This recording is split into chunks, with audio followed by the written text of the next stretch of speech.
Assalamualaikum warahmatullahi wabarakatuh. Kembali lagi di channel Tani Sulur TV, channel yang lebih spesifik membahas tentang tanaman sulur. Pada kesempatan kali ini kita akan membahas tips dan trik bertanam budidaya tanaman pare di daerah pesisir. Budidaya tanaman pare di daerah pesisir tentu memiliki kiat-kiat yang berbeda dari lahan biasa karena di daerah pesisir menyediakan lingkungan yang berbeda. Pada lahan pesisir, hal yang sangat berbeda adalah dari segi tanahnya. Tanah pada lahan pesisir rata-rata memiliki karakteristik pasiran, daya simpan air yang rendah, kandungan bahan organik sedikit, serta mudahnya terjadi pencucian pada nutrisi. Contoh lahan pesisir, misalnya pada pantai selatan wilayah Jawa, rata-rata merupakan tanah pasiran yang lebih condong digolongkan pada tanah regosol. Tanahnya didominasi oleh tekstur pasiran dengan warna kuning, abu, coklat, dan merah bergantung bahan penyusunnya, daya simpan yang rendah pada air, dan kandungan bahan organik yang rendah.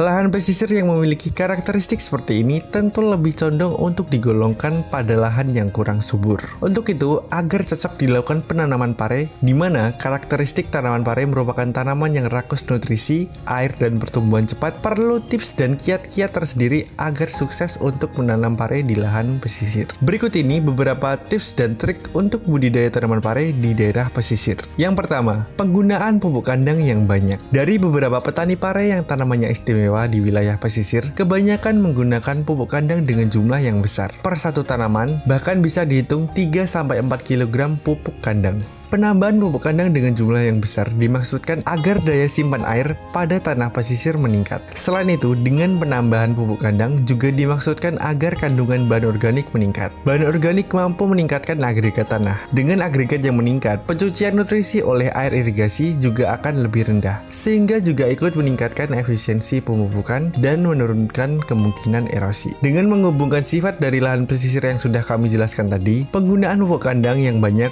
bisa dijadikan solusi pada lahan pesisir. Selain itu, penggunaan pupuk kandang juga diketahui berkorelasi baik dengan peningkatan aktivitas mikroba di dalam tanah. Beberapa mikroorganisme diketahui berpengaruh pada kesuburan tanah, seperti bakteri dan jamur pengurai. Dengan demikian, maka dapat disimpulkan pemberian pupuk kandang pada lahan pesisir bisa sebagai pembedah tanah dan untuk menunjang kesuburan di daerah pesisir. Yang kedua, bedengan tak perlu dibuat tinggi. Pada lahan pesisir, penguapan air pada lahan pertanian akan berjalan lebih cepat. Hal ini dikarenakan suhu yang cenderung lebih tinggi, angin yang lebih kencang, dan karakteristik tanah yang pasiran, maka akan membuat air lebih mudah menguap. Petani di lahan pesisir umumnya menggunakan bedengan dengan tinggi yang lebih pendek. Hal ini dimaksudkan untuk mengurangi potensi penguapan. Selain pendek, bedengan yang dibuat juga cenderung lebih besar. Hal ini agar kelembapan tanah yang dijaga akan lebih banyak. Penggunaan plastik mulsa pada lahan pesisir dirasa memberi pengaruh yang besar untuk menjaga kelembapan tanah pada area pertanaman, karena bisa mencegah terjadinya penguapan berlebih dan melindungi area bawah pertanaman terkena sinar matahari secara langsung. Bedengan yang pendek juga dimaksudkan agar posisi tanaman pare tidak terlalu tinggi, karena mengingat angin di wilayah pesisir biasanya cukup kencang. Angin yang cukup kencang apabila posisi tanaman lebih menonjol dan tinggi tentu bisa berpotensi tanaman akan lebih mudah rusak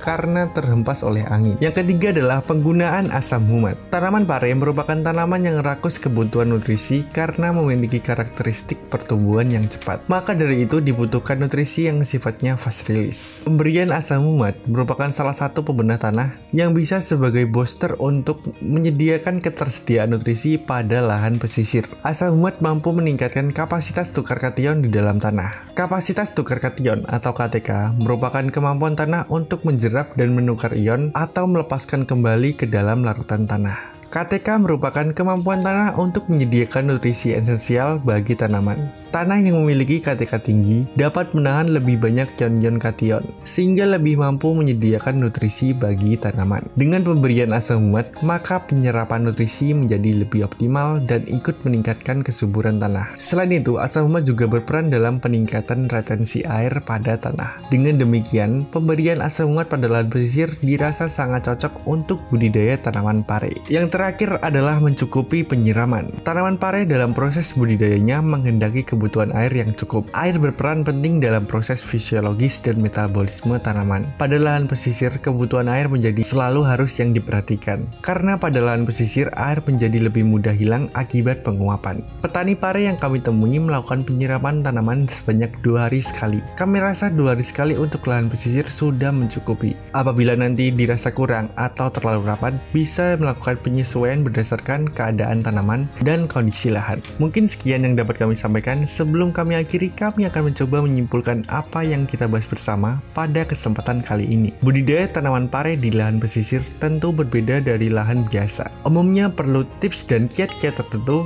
karena pada lahan pesisir dari segi lingkungan, terutama karakteristik tanahnya berbeda. Berikut ini beberapa tips dan trik untuk budidaya tanaman pare di daerah pesisir yang sudah kami rangkum. Yang pertama adalah penggunaan pupuk kandang yang banyak. Petani pare yang kami temui menggunakan pupuk kandang hingga 3-4 kg per satu tanaman. Pupuk kandang mampu meningkatkan daya simpan air, menambah bahan organik, agregat tanah, dan meningkatkan kesuburan. Maka dari itu akan sangat cocok digunakan pada lahan pesisir yang memiliki karakteristik terbalik dari karakteristik pupuk kandang. Yang kedua, bedengan tak perlu dibuat tinggi. Bedengan di lahan pesisir umumnya dibuat lebih pendek dengan ukuran yang lebar. Hal ini untuk mengurangi tingkat penguapan dan mencegah tanaman terkena angin yang lebih kencang. Untuk yang ketiga adalah penggunaan asam humat. Asam humat mampu berperan untuk meningkatkan daya simpan air dan mengoptimalkan penyerapan pupuk. Akan sangat cocok digunakan untuk budidaya tanaman pare karena pare memiliki karakteristik sifat rakus akan kebutuhan air dan nutrisi. Yang keempat adalah pengairan yang cukup. Tanaman pare rakus akan kebutuhan air,